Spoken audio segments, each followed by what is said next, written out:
Pernah nggak sih kamu tiba-tiba ngidam makanan manis tanpa sebab yang jelas?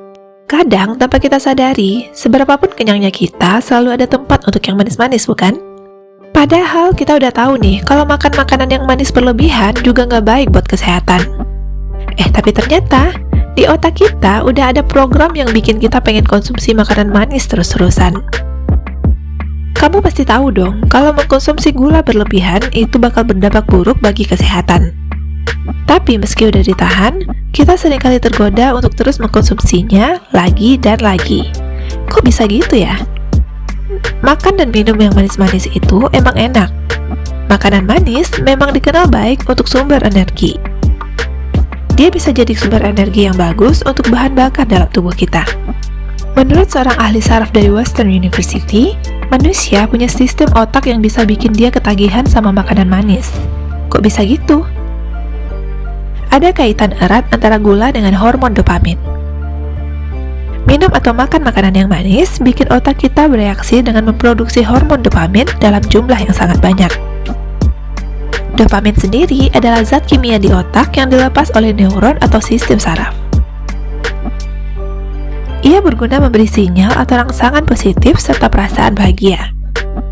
Makanya, kadang kalau kita lagi sedih, galau, atau perasaan negatif lainnya, kita bisa jadi lebih bahagia ketika kita mengkonsumsi atau makan makanan yang manis.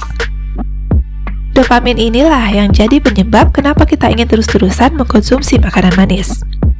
Ahli saraf juga bilang, otak menggunakan dopamin sebagai pleasure and reward system di dalam tubuh. Melalui pleasure dan reward system ini, kita bisa terus-menerus terpicu buat melahap makanan serupa dengan tujuannya agar kita bisa mencapai tingkat kepuasan yang sama.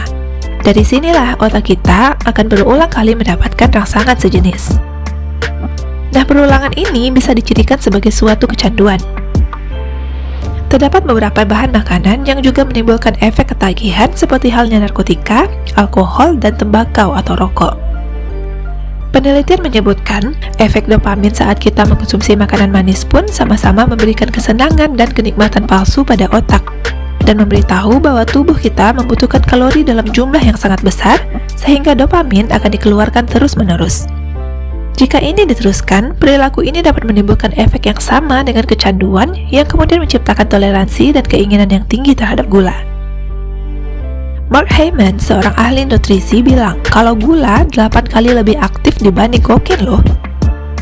Terlepas dari itu, membatasi konsumsi gula sangat dianjurkan untuk tubuh. WHO sendiri menyarankan asupan gula ideal adalah 5% dari kalori harian kita, yaitu sekitar 25 gram atau setara dengan 6 sendok teh per harinya. Sedangkan menurut Kementerian Kesehatan, konsumsi gula harian kita cukup sekitar 50 gram per hari atau 4 sendok makan per harinya. Nah, gimana dengan konsumsi gula harian kamu?